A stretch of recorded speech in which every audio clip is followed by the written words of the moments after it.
Assalamualaikum. Rainbow greetings to all this Pride Month. The rainbow, a powerful symbol of diversity and inclusivity, represents a world where all persons are equal in dignity and rights. This Pride Month, the Commission on Human Rights celebrates with the LGBTQIA community and renews its steadfast commitment to equality and non-discrimination. We take this opportunity to highlight a sobering reality. The SOGIE Equality Bill has been delayed in Congress for 25 years, from its initial filing in 2000 by the late Senator Miriam Defensor Santiago and former Akbayan Representative Loretta Ann Rosales to its continued pendency in the 19th Congress. This prolonged delay reflects not only systemic barriers to legislative reform but also the deeply entrenched discrimination faced by LGBTQIA persons. 25 years is far too long. The lived experiences of LGBTQIA Filipinos demonstrate the urgent and long overdue need for comprehensive legal protection. As the country's national human rights institution and gender ombudsman, the Commission reiterates its call for the passage of the SOGIE Equality Bill and the Comprehensive Anti-Discrimination Bill, or the CADB. We celebrate this year's Pride with a resounding theme and a united call. Celebrate Pride, champion rights, SOGIE Equality now. This theme is both a reminder of the long wait the community has endured and a pressing call for collective action. While we recognize progress, such as the passage of the Safe Spaces Act and the growing number of local anti-discrimination ordinances, these gains are not enough. We must work together to send a clear message that the passage of the SOGIE Equality Bill is urgent, that equality cannot wait, and that discrimination is unacceptable. This is our call to action, reminding the state of its obligation to protect all persons from discrimination, urging our fellow government institutions to uphold the rights of persons of diverse SOGIE, and rallying our allies and advocates to intensify the campaign for equality. We stand ready to work alongside the champions of the SOGIE Equality Bill and the CADB in Congress.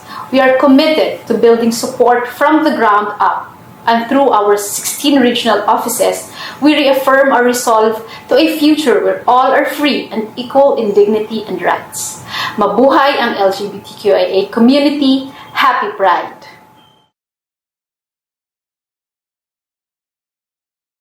Let's have a gender sensitivity training. Kaya gusto natin maintindihan dito through this training kung ano ba yung ibig sabihin, ano ba yung maintindihan, kung ano ba yung mga assigned na gender roles in society, and is it necessarily the same, is it necessary na yung mga certain roles ay dapat naka-assign sa specific na gender? Ano ba yung mga salita na maaaring masabing sexist, no? At yung mga salita na yun ay madalas na nagamit natin sa araw-araw, but hindi tayo aware na sometimes it is discriminatory against certain genders. No? And then, titignan din natin yung mga gender-based issues sa society, and then later on, appreciate the value of a gender sensitivity. No? Sige. Simulan natin sa sex at gender. Okay. Pag nakita nyo yan, mamaya magtatanong ako sa audience. No? Pag nakita nyo yung light bulb na yan, magtatanong ako. No? Isa sa inyo. Okay. Sex.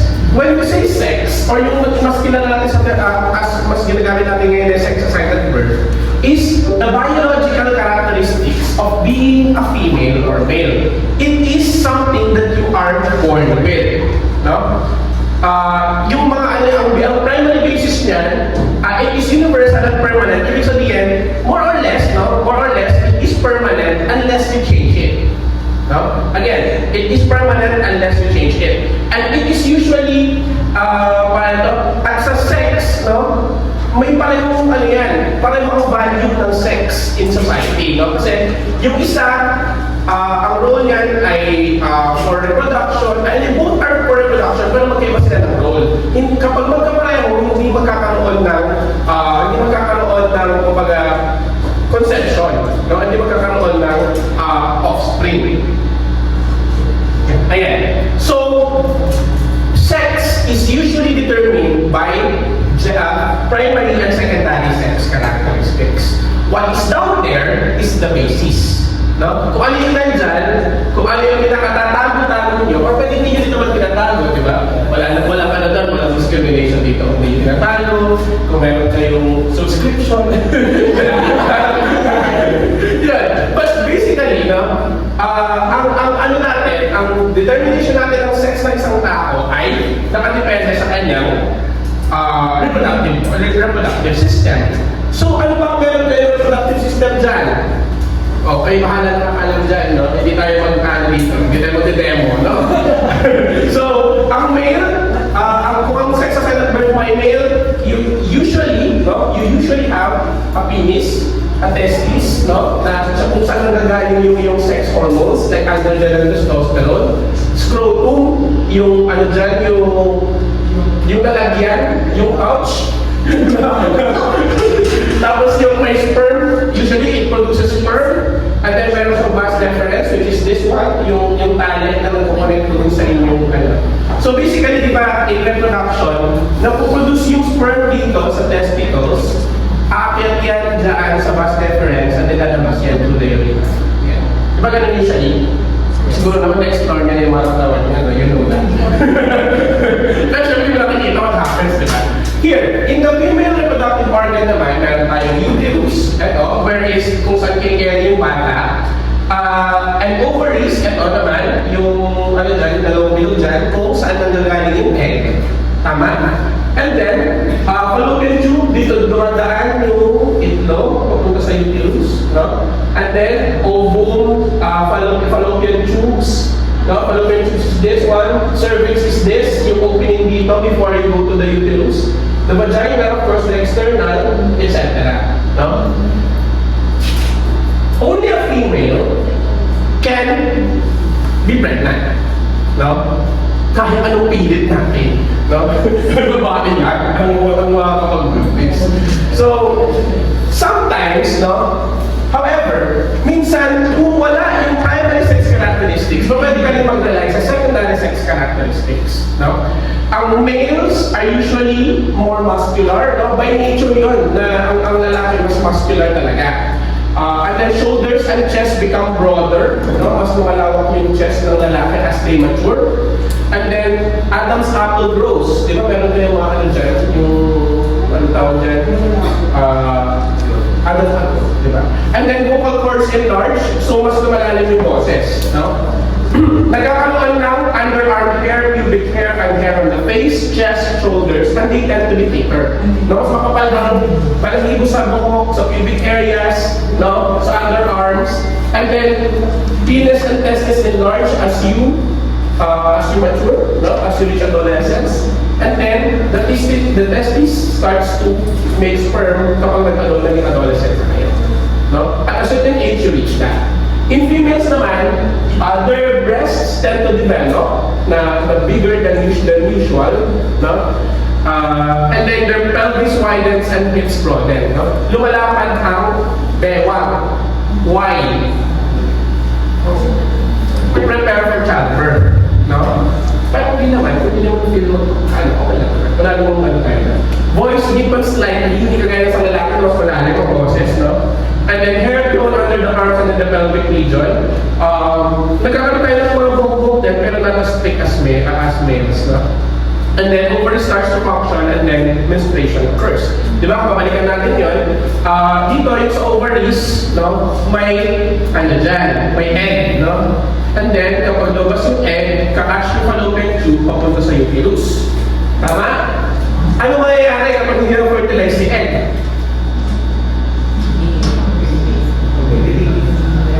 Ha? Paano siya nagiging regla?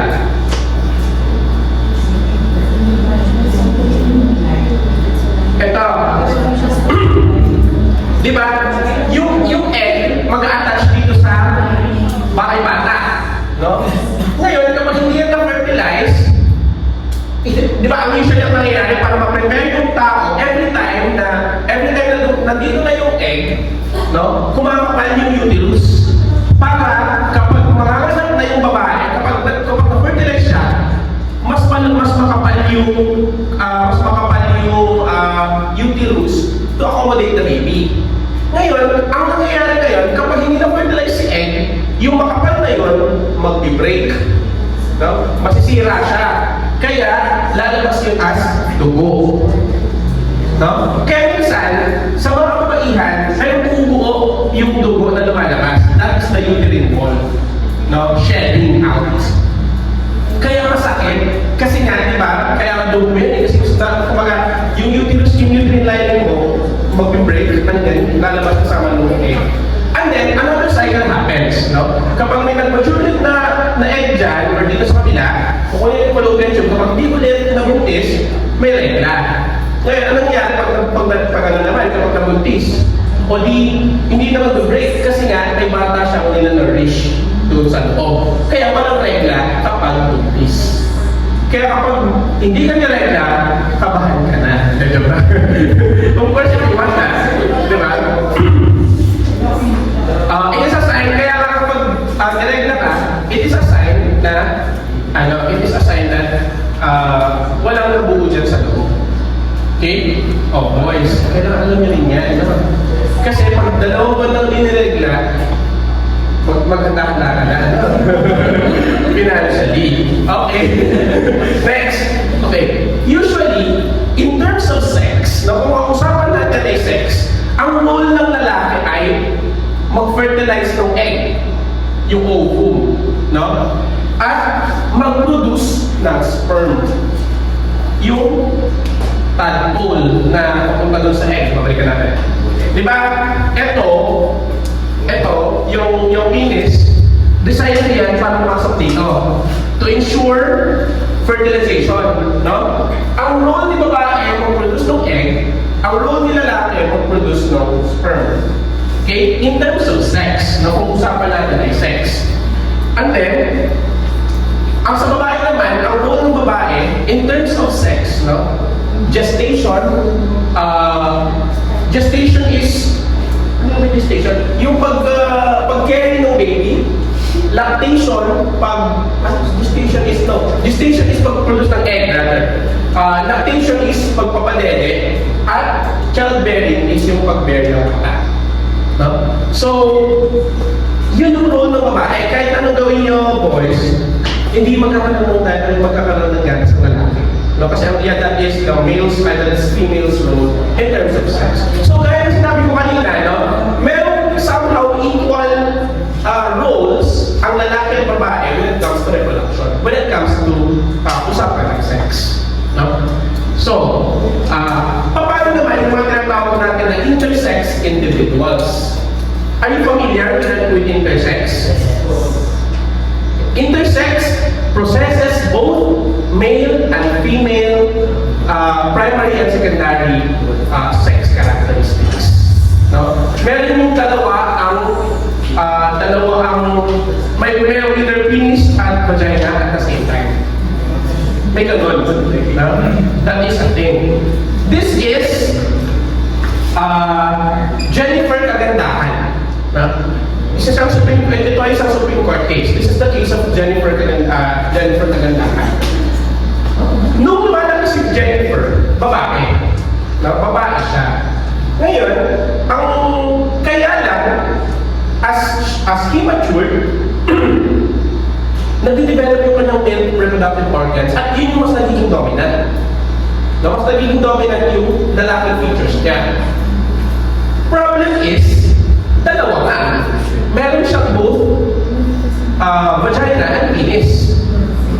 So, nagkaroon ngayon, ang gusto ni Jennifer, mapapalitan yung kanyang birth certificate na maging Jeff yung pangalan niya at maging male yung kanyang sex. Kasi ang nasa birth certificate niya, Jennifer at saka babae ang nakalagay sa birth certificate. Question: Can Jennifer change his name? Pwede ba naman yung pangalan niya at yung kanyang sex? Pwede ba yun? In this case, in the case of Jennifer Kagandahan, the Supreme Court said, yes, pwede. Why? Kasi in in the first place, si Jennifer kagandahan ay merong tinatawag na congenital adrenal hyperplasia. It is yun nga, yung intersect, yung that's the reason kung bakit siya nag-intersex. At sabi mo sa Supreme Court, in cases na may tao ay intersex, at the time that he or she reaches the age of 18, or at the time that he or she reaches maturity, siya yung may choice kung anong pipiliin niya. No? And in this case, binigyan siya ng choice. Kasi nga, dalawa. No? So, si Jennifer naging Jeff, and he lived his life as Jeff ever since. No? Pinayagan siya ng Supreme Court ng palit ng pangalan, pinayagan siya ng Supreme Court ng palit ng sex sa birth certificate. Okay? How about this? Silverio versus Republic of the Philippines. This is Romel Jacinto Dantes Silverio. No? Ano naman nangyari sa case ni Silverio? Si Silverio was born, ang sex assigned at birth niya ay male. No? Male ang kanyang sex assigned at birth. Pumunta siya sa US ng pa-sex reassignment procedure. Ano yung sabihin ng sex reassignment procedure? Nagpapalit ng ari. From male genital organ, ginawa nilang female genital organ. Kung gusto niyo malaman kung paano yung ginagawa, meron sa YouTube. Panoorin nyo lang. Merong video na magkakawis na. Ngayon, sinabi ni Romel, Supreme Court, kailangan ko papalit ng birth certificate. Kailangan ko papalitan yung pangalan ko from Romel to Melly, at papalitan yung sex ko ng female. Kasi I already have the female reproductive organs. Kasi Melly, gusto niya pa magpakasal sa US. Diba? So, question. Sa tingin niyo, pinapalitan ba ng Supreme Court yan? No. Ha? No. Sa tingin niyo, pinapalitan ba ng Supreme Court yung kanyang sex? No. The correct answer is no. The Supreme Court did not give Romel that choice.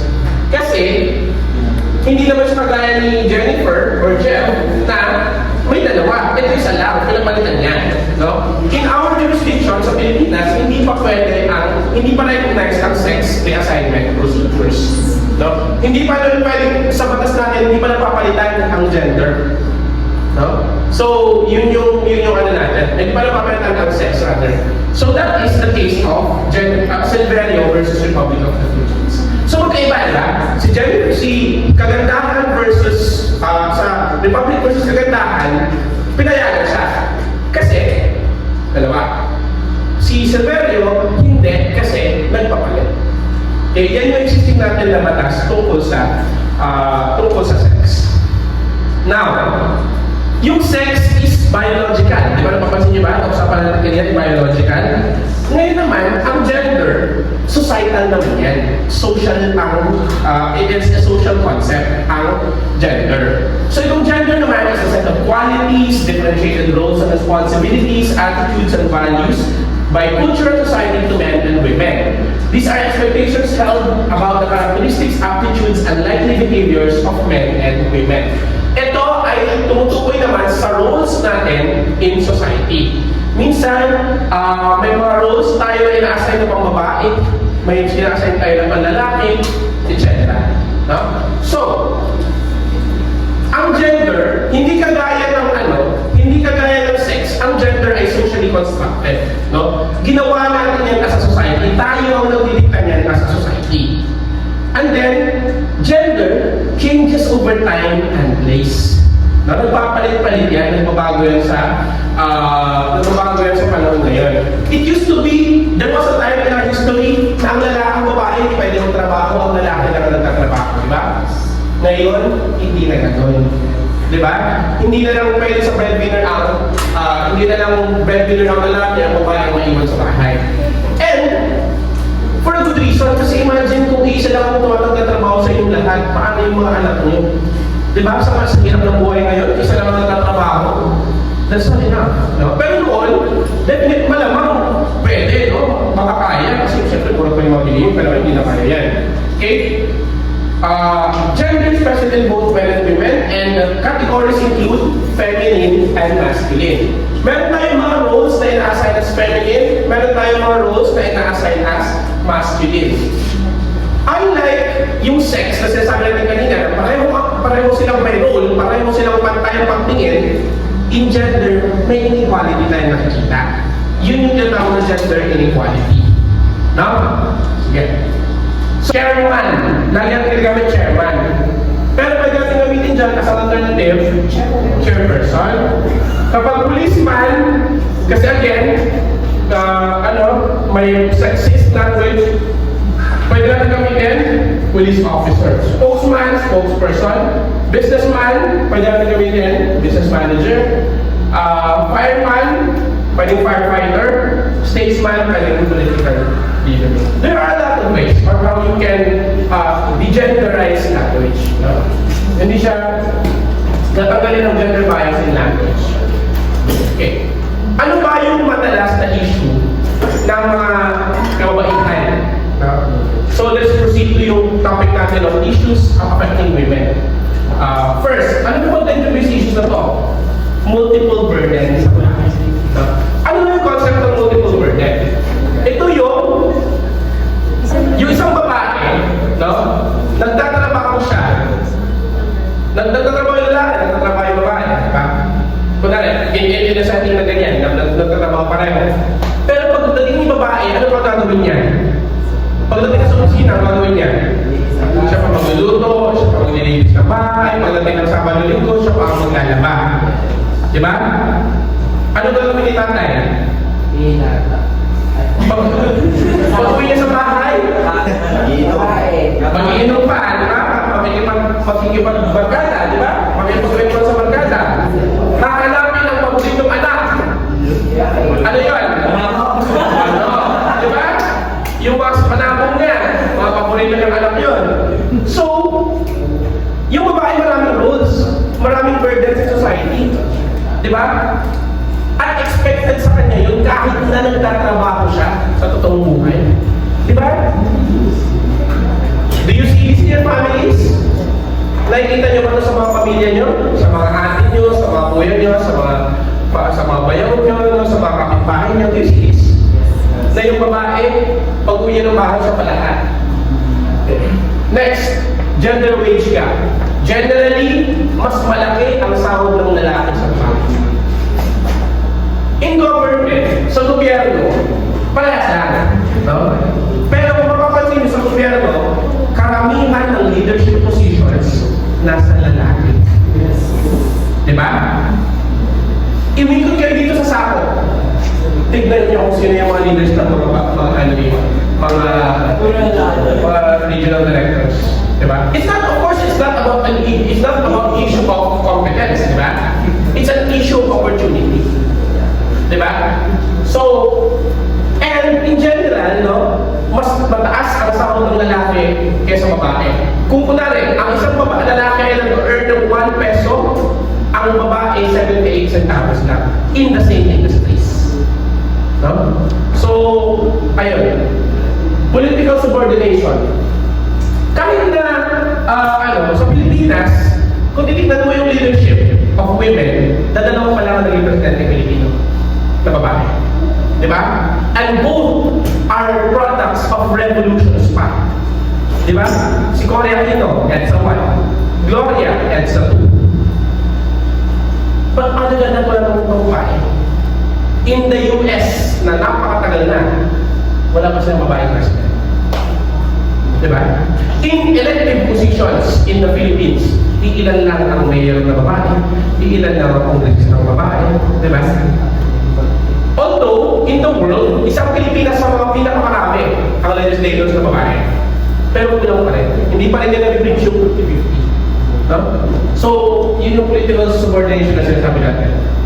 Ito, economic marginalization. Ang babae, yung trabaho ginagawa niya sa bahay, di ba madali yung babae niya nagtatrabaho?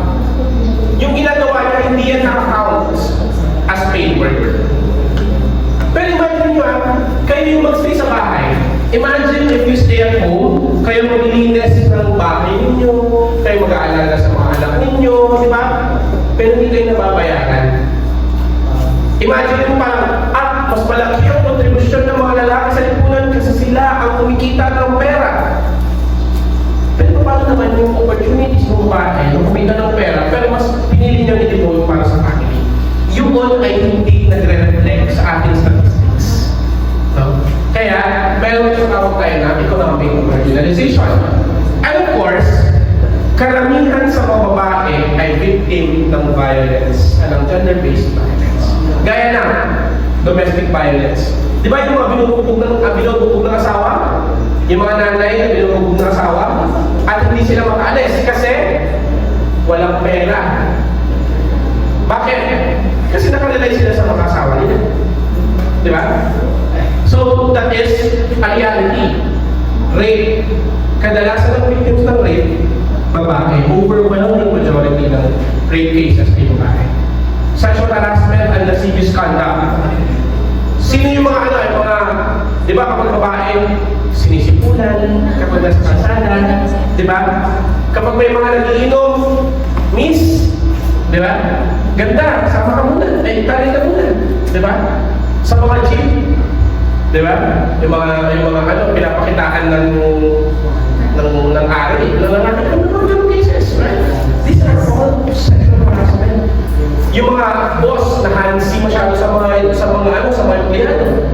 Yung mga madalas na hinipuan ng boss pero hindi makakagal kasi boss yung kalaban. Ay, boss yung yung nangingipo sa kanya. Di ba? All of these are sexual harassment. Can you say this conduct?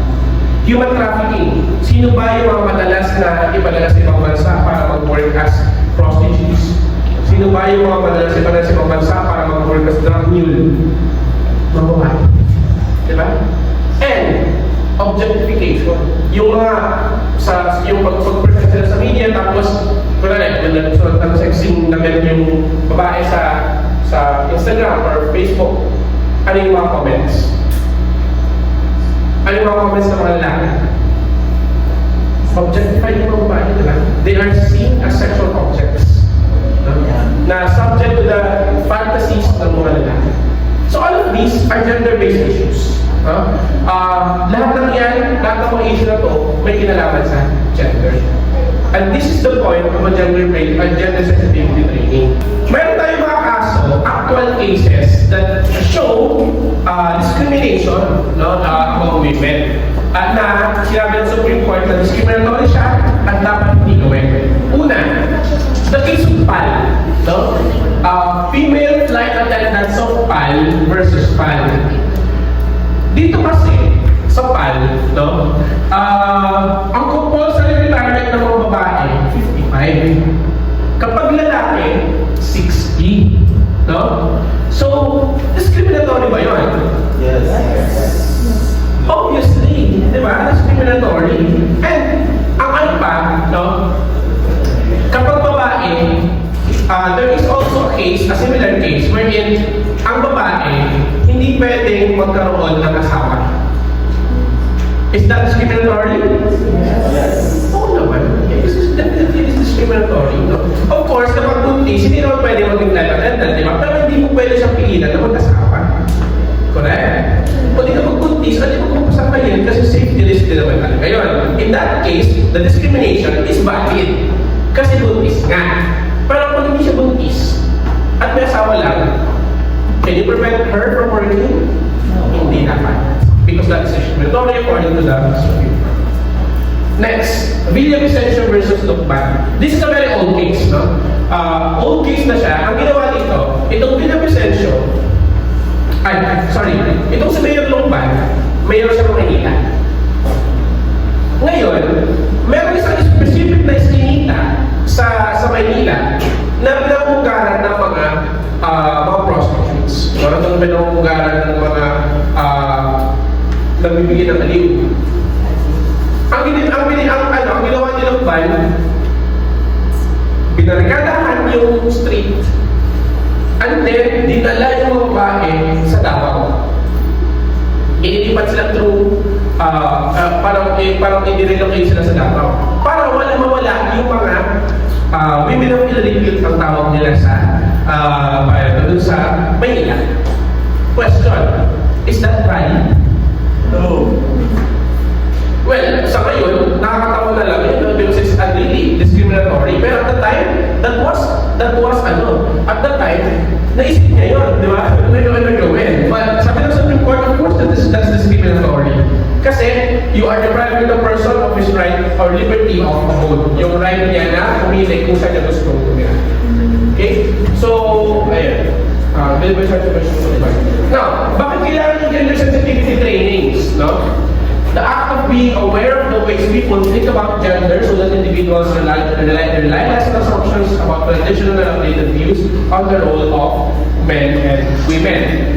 Gusto natin baguhin yung, bakit tayo sensitivity training na gaya nito? Kasi gusto natin baguhin ang mindset ng mga tao. Gusto natin baguhin ang nakasanayan. No? And that will only happen if we introduce change. Kung magdadagay tayo ng mga mekanismo para magkaroon ng pagbabago. Gender sensitivity is also a process by which people are aware of how gender plays a role in life through their treatment of others. No? Yung gender sensitivity is an action and also a process. Proseso siya. No? Hindi naman siya as if ngayon may gender sensitivity training tayo, you are all already mawawala na agad yung traditional ways of thinking ninyo. No? Of course not. It is a process. Magsisimula yan dito, but it does not end here. No? It's continuous outside. Gender sensitivity means gender awareness and insight into the state of other sex with reference to historical use of sexist stereotypes, discrimination, and violence. The way para ma-solve natin ang problema ng gender inequality is first of all to know what it is. No? Malaman mo yung problema and then you can solve it. Can you solve a problem you don't know? Di ba? If, for example, akala mo okay lang yung sinasabi mo, will you be able to solve it? No. Di ba? But if you recognize it as a problem in the first place, then you will have the chance to change it. Okay?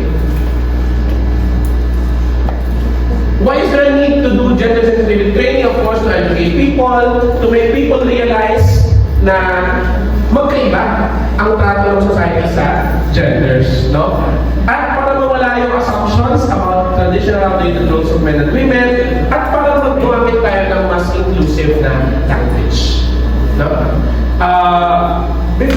Minsan, baka may napulot kayo dito ng mga sa language kayo, congressman, representative pala, mga ganun, or policeman, hindi, police officer pala, di ba?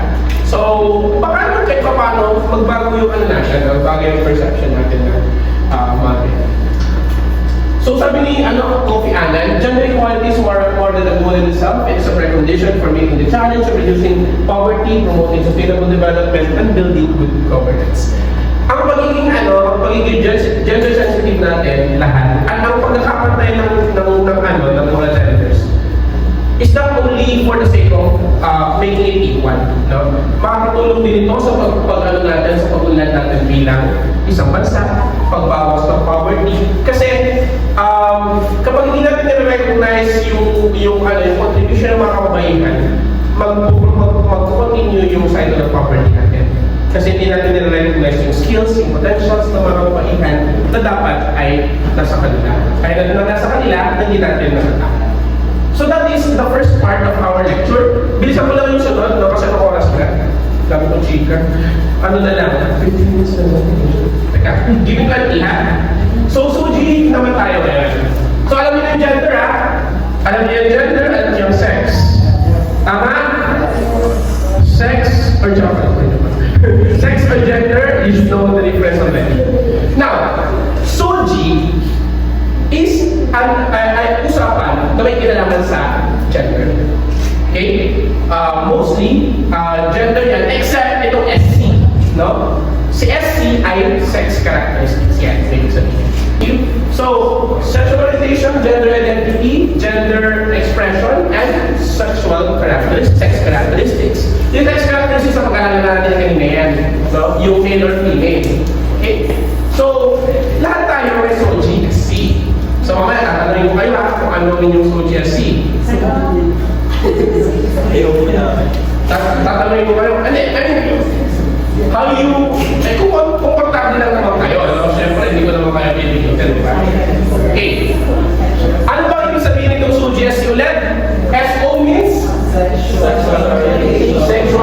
orientation. Ang sexual orientation ay nakadepende sa sexual or romantic attraction. Kanino ka na-attract? Kung lalaki ka at na-attract ka sa babae, ano ka? Kung lalaki ka, na-attract ka sa lalaki rin, ano ka? Kapag ikaw ay babae, na-attract ka sa babae rin, ano ka? Diba? Yun yung sexual orientation na tinatawag natin. Okay. Next, gender identity. Yung gender identity is how you identify yourself. No? Magkaiba ang sexual orientation sa identity. Ito naman, yung gender identity is how you define yourself. Ano ka ba? No?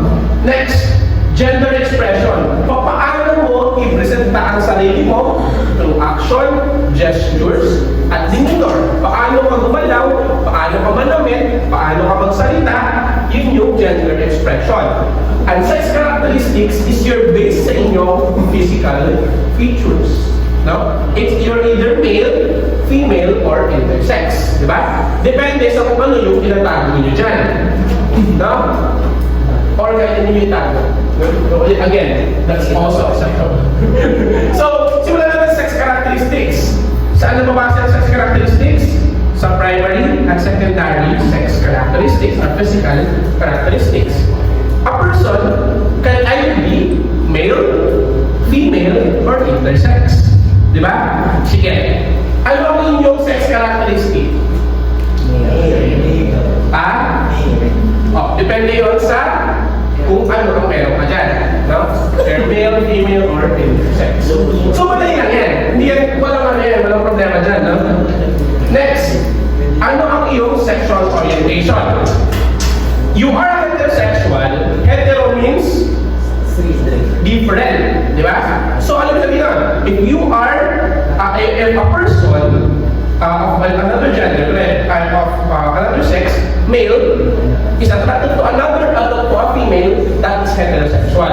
So kayo, kung ikaw lalaki ka, sexually attracted ka sa babae, you are heterosexual. So tandaan nyo lang kanina, ano yung sex characteristic nyo?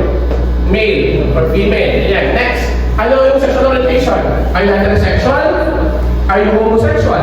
By homosexual, we mean you are a person who likes the same sex. Diba? Lalaki sa lalaki, babae sa babae. That is a homosexual. Next, bisexual means attracted to both male and female. Sa yung old na joke, ang tawag dito, ACDC. Side A, side B. It could be, pwede sa pareho. Diba? That is, well, technically, that's how it's called in Filipino. No? Yung silakis na sinasabi nila na pwede sa pareho. No? That is bisexual. Next, some people are not sexually attracted to anyone or romantically attracted to anyone. That is called asexual or aromantic. Okay? Now, medyo komplikado itong pansexual. No? Medyo komplikado itong itong pansexual, it doesn't matter. Keso babae ka, lalaki, intersex, gay, lesbian, lahat. Pwede siya, si pansexual. So, ano siya? Universal, adapter siya. Pwede siya sa lahat. All around. Next, gender identity. No? So, paano ito? Yung gender identity nyo is yung sex characteristics, no? Yung sex characteristics nyo, anong meron kayo. Plus, kung ano yung pakiramdam nyo. Okay? Kunwari, meron kang penis, pakiramdam mo, lalaki ka. You are a cisgender. Or sinatawag na, mas kilalahan ka sa tawag na straight. Diba? So, cisgender ka. Kapag yung sex organ mo ay pambabae, pero you feel like a man and you identify as a man, you are transgender. Okay? Now, if your sex characteristic and your self-identification identification do not match, no? It's ang mas general na ano dyan, ang mas general na term dyan is non-binary. No? Pero basically, a non-binary, ang transgender is subsumed under non-binary. Basta you don't just identify with your sex characteristics, that's a non-binary. Pero, if you are very particular na ano ka, na you are a man, and then you identify as a man, but you have you have a female part, you are transgender. Okay? Yes. So ano kayo? Are you cisgender? Are you transgender? Are you non-binary? By yung other term for non-binary is you don't really identify yourself as a woman. Pero lalaki may male characteristics ka, no? Pero you don't clearly identify yourself as a woman. You're not transgender, but you can be non-binary. Okay? Yeah. Ano yung gender expression mo naman? How you present yourself, paano ka manamit, paano ka manamit, paano ka magsalita, paano ka mag-act. You can either be masculine, feminine, or somewhere in between. Diba? Ngayon, ang hirap nang i-identify kung alin ang pambabae at panlalaking damit. Diba? It used to be na ang t-shirts mas madalas na lalaki, diba? Pero ngayon, alam na kung pwede ka na mag-present yung sarili mo na medyo feminine minsan medyo masculine, di ba? Ano na siya, kung fluid na yung expression ng mga tao ngayon. So, you can, the thing is, you can assume, no? Pero you have to identify it for yourself. So, are you masculine, feminine, or androgynous? Androgynous is somewhere in between. No? Sige. So, Soji equality means, bakit ano pa yung Soji mo? Equal naman. No? Kaya, it's wrong to say na ang Soji equality bill is just looking at, it's just, just for the LGBTQIA+. It's for everyone. Pantay-pantay dapat tayo. Regardless of your Soji. Yun yung sinasabi ng Soji equality. Ngayon, kung nire-recognize natin ang Soji as ng lahat, wala naman kayo nasasaktan, di ba? Kung pala rin, tinatanggap mo yung mga gays, mga lesbian, tinatanggap mo sila, may nasaktan ba? Wala naman. But, inaalaw mo sila na maging malaya, na magmahal kung sino gusto nila, identify yung mga sarili nila, kung ano sila, at ipakita yung sarili nila in a manner that they see fit. No? Kung gusto nilang mag-gown, hindi mag-gown sila. May nasaktan pa. Pag kunwari ako ngayon, naka-drag ako ngayon, may nasaktan pa ako. Wala naman, di ba?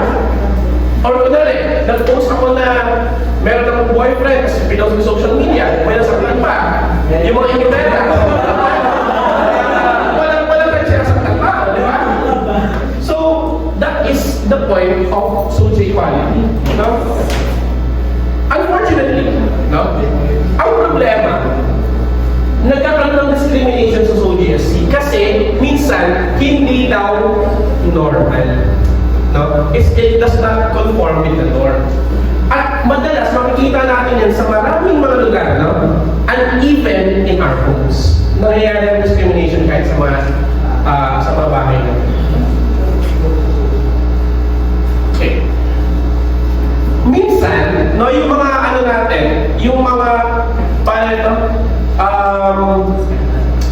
yung mga discrimination against LGBT, nagsisimula yan sa microaggressions. No, maliliit lang, mga simpleng bagay, in quotes, simpleng bagay, no? Gaya sa sabi ng kamulo na wala akong anak na bakla. Or, ayaw ko siyang katabi, baka kung anong gawin niya sa akin. Diba? Very, very common. Or, kapag nakatikim ng ano yan, magiging babae din yan. Diba? Bawal ang maging maging lesbian. So, nagkakaroon ng mga ganyan, no? Physical, sexual, psychological violence. One example, kilala siya? Yes. Jennifer Lawley. So, si Jennifer Lawley is parang taga siya somewhere sa Spain, sa Paris.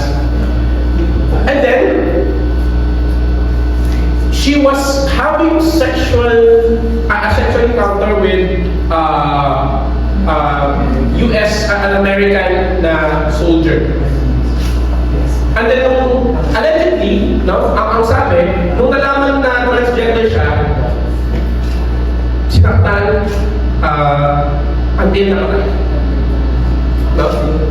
The Jennifer Laudy case is one of the more popular cases of violence kasi dito in this case, no?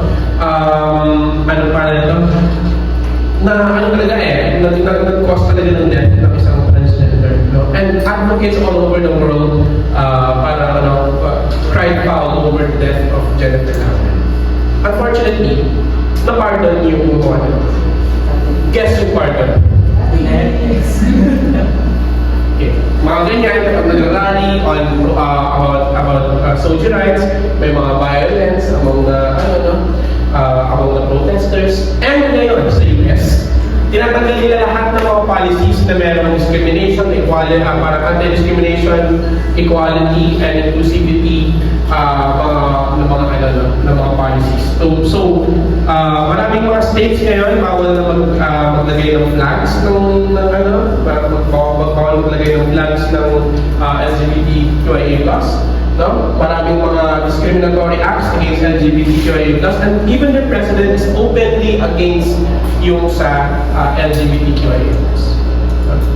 And dito rin sa Pilipinas, hindi lang sila masyadong vocal, pero meron pa rin talaga mga haters around. So, unfortunately, itong mga ganitong klase ng actions place persons with diverse SOGI at a disadvantage. Laging may disadvantage sa mga persons na may diverse na SOGI, yung mga hindi daw normal.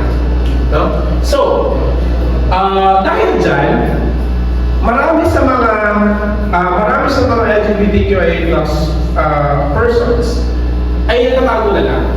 Diba? Yung iba nga napipilitan mag-asawa. Diba? Nang mag-asawa ko na, for example, yung mga gays, napipilitan sila mag-asawa ng babae, magkaanak. Pero meron naman yung trend, no? May bagong trend, yung lavender marriage. Yung mga talagang for companionship lang, yung mga gays na nagpapakasawa sa mga nag-aasawa ng mga babae, not for sexual relations or what, pero para lang may kasama. No? That is kung consensual naman sa kanilang dalawa yun, wala namang problema doon. No? Pero ayun, the thing is, some people tend to keep themselves in the closet. Yung iba, iniiwanan ng pamilya kasi tinapakbil sila Di ba? Yung mga pamilya nila. Or suffer from emotional or psychological distress. So, yun yung minsan kasi sa Pilipinas, ang kulang natin, alam nyo, empathy. Kulang tayo sa pakikiramdam sa nararamdaman ng iba. Sometimes, madali sa atin mag-bash, madali sa atin magbitaw ng mga salita against other people. Pero when we put ourselves in the shoes of these people, malalaman natin na masakit yun, yung mga ganong remarks.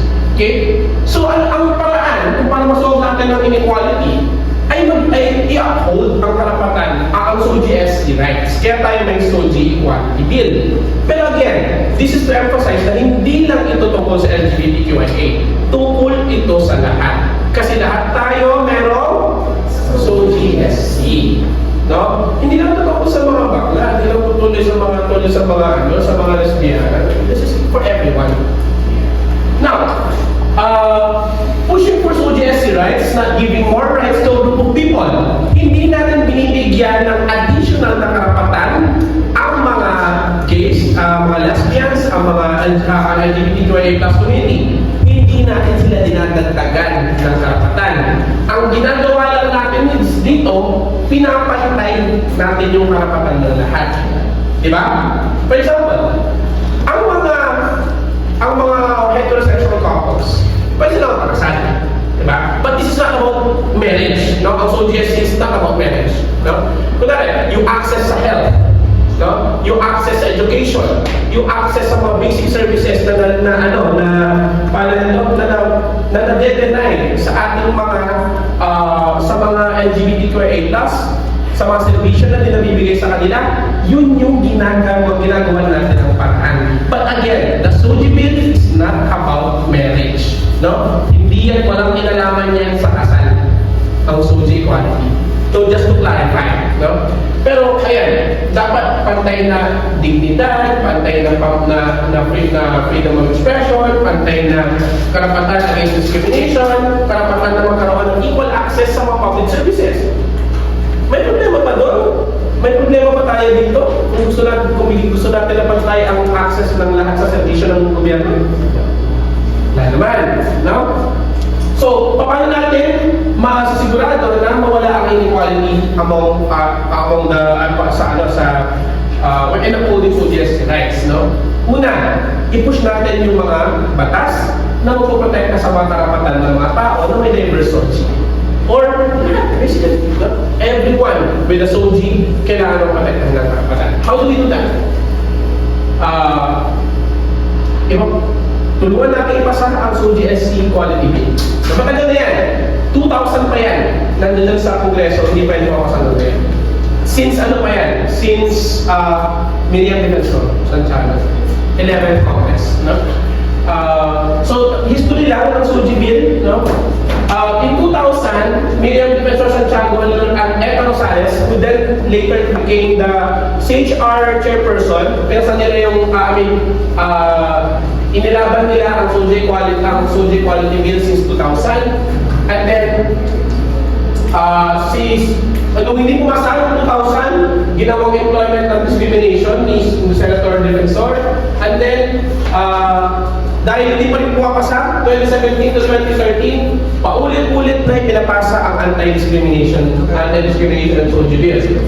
And then, 2016, Representative Kakapag-Aw ulit, nag-file ulit ng version ng SOGIE Equality. 2017, sa House of Representatives, sa mababang kapulungan, na-approve na ang SOGIE Equality Bill.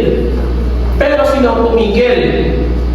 Senado. Kasi hindi naman yan papasa kung hindi walang pagpayag ang Senado. Nagkaroon ng interpellations, nagkaroon ng pag-uusap, pero hindi sila umabot sa butuhan. No, hindi sila umabot sa butuhan. And then, in the 17th Congress, hindi natatapos ang 17th Congress nang walang nangyari din sa SOGIE Equality Bill. In 2022, pinasa ulit yan, Ontiveros, Ligarda, Villar, no? Villar, sure. Pero sige, pinasa nila yan, and then, hindi pa rin pumasa. I mean, pinay nila ulit, hindi pumasa. And then, noong 2023, na-approve ng Committee on Women and Gender Equality, yung consolidated version ng SOGIE Equality, pero still, hindi pa rin siya naipasa. At sinabi ng Marcos administration na hindi siya priority legislation. Hindi siya priority ng gobyerno na ito na ipasa. 25 years in the making. Pero wala pa rin. No? So, ang pinupush nila ngayon is yung anti-discrimination bill. Comprehensive anti-discrimination bill. Hindi na lang siya about SOGIE SC. No? Tungkol na siya sa maraming bagay, no, na may kinalaman sa protected statuses. No? Ano ba yung mga protected status? Bawal ang age discrimination, racial discrimination, religious discrimination, discrimination based on politics, no, social class, gender, ito na, andyan siya, sex, gender, sexual orientation, gender identity and expression, marital status, no, disability, HIV status, language, physical features, etc. So, hindi na naipasa yung SOGIE SC, pero they created a new bill na cover lahat. No, lahat na ng klase ng discrimination. But, exception, no? Kasi sa batas na yan, pinipenalize yung lahat ng acts of discrimination. Diba? Except because of religious beliefs. No? Kung the discrimination is based on someone's religious belief, it's not punishable. Kung kunwari, you say na yung mga LGBTQIA ay mga sugo ng demonyo because that's your belief, hindi yan violation. That's a problem. That, to me, this is my personal opinion, to me, that's problematic. But anyway, sige, kung yun ang paraan para may pasa ang social equality, then go. At kung may pasa ang somehow para ma-penalize ang discrimination against SOGI, sige lang. Pero independently, pwede pa rin magtuloy itong SOGI Equality Bill. So ano ba ang pwede natin gawin bukod sa pagpapasa ng SOGI Equality Bill? Magpapasa ng ordinances sa local government. No? Sa local government kasi, pwede silang, kung hindi wala pang batas, pwede silang magpapasa ng ordinances on the local level. Maraming mga LGU na may SOGI Equality Ordinances like Manila, Quezon City, at Bataan. Bataan rather, the whole province of Bataan. May meron silang mga SOGI Equality Ordinances. So kapag nag-discriminate ka on the basis of SOGI, pwede ka ma-penalize. But it is in the local levels pa na. No? So, and we are also pushing for SOGI Equality Ordinances in Region 3. Yun yung isa mga functions ng CHR. Okay? So, also, among the SK, no, sabi ng National Youth Commission, pwede rin mag-issue ng ordinances ang SK in relation to SOGI Equality. Bago lang ito. Ito yung sinabi ng National Youth Commission na parang susuportahan nila yung mga SK na gagawa ng mga ordinances na may kinalaman sa SOGI Equality. And then, kung may mga rally, kung may mga Pride March, pwede kayo as a way of showing support. Now next, calling out those who disrespect violation of SOGIES. No? Kung meron tayong mga kaibigan, meron tayong mga comments na sa tingin natin na discriminatory sa SOGIES ng iba, we can call them out. No? Paano yung gagawin? Pwede kayo mag-report kung may nag-discriminate against people with their SOGI, at i-call out din natin kung may mga microaggressions. No? Yung na-discuss sa microaggressions kanina. Okay. Do you remember this? Diba?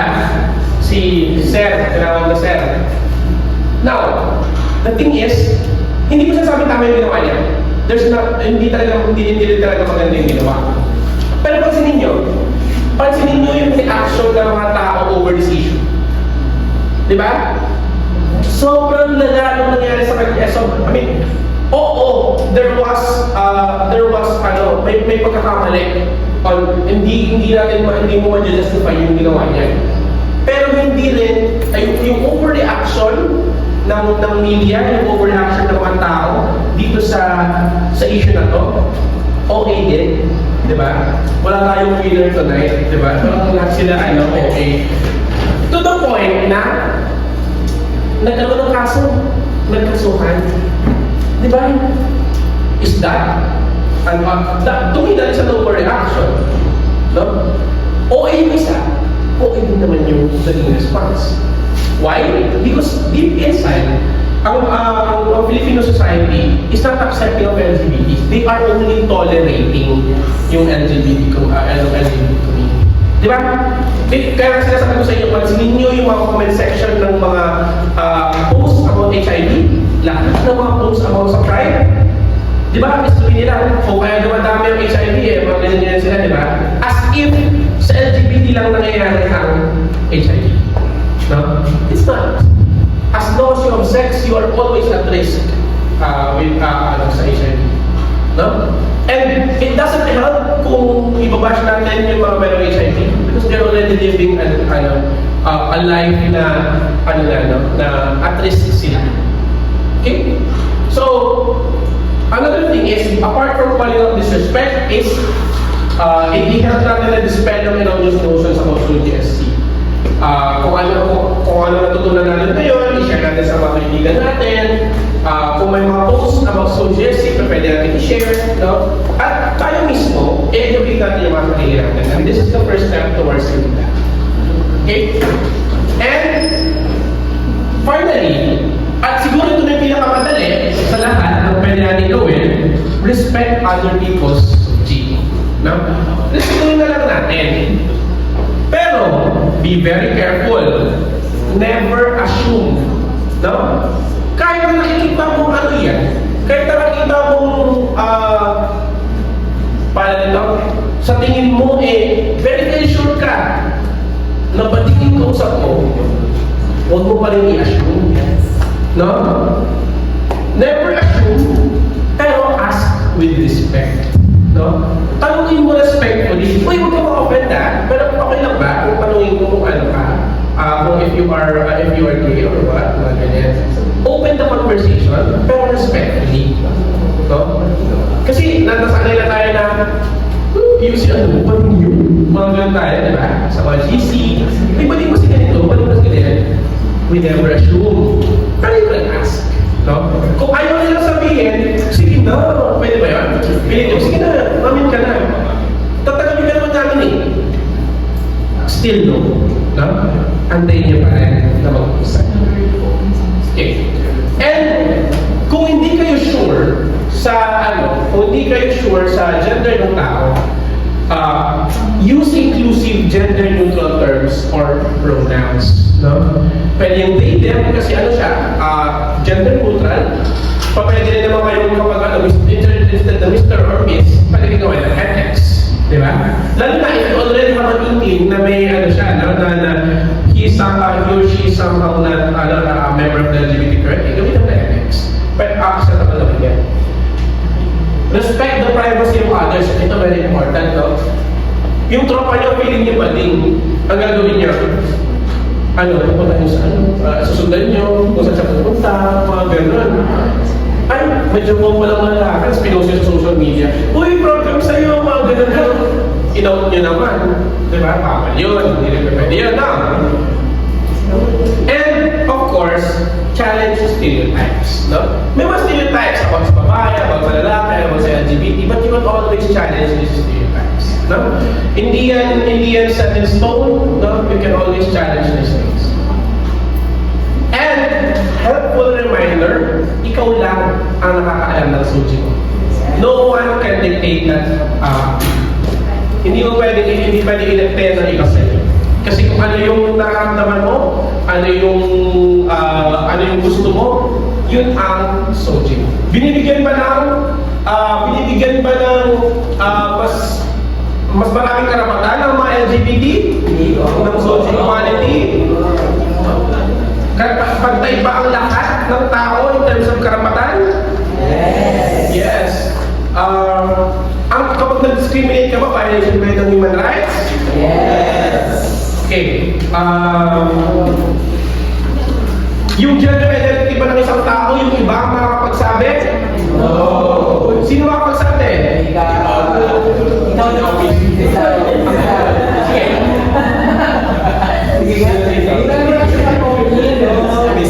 Yung tao mismo makakapagsabi ng gender identity niya, not others.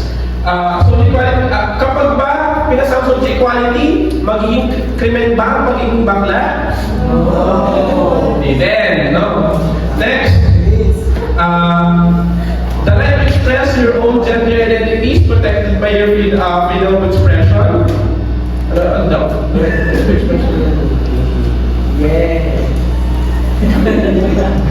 Okay, yung karapatan mo ba sa iyong gender expression ay parang covered ng karapatan mo para magpahayag?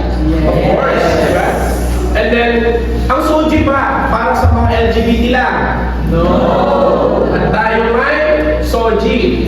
Now, kapag dinigay mo ang isang LGBT ng isang serbisyo ng gobyerno, just because soji siya, just because LGBT siya, discrimination ba yun?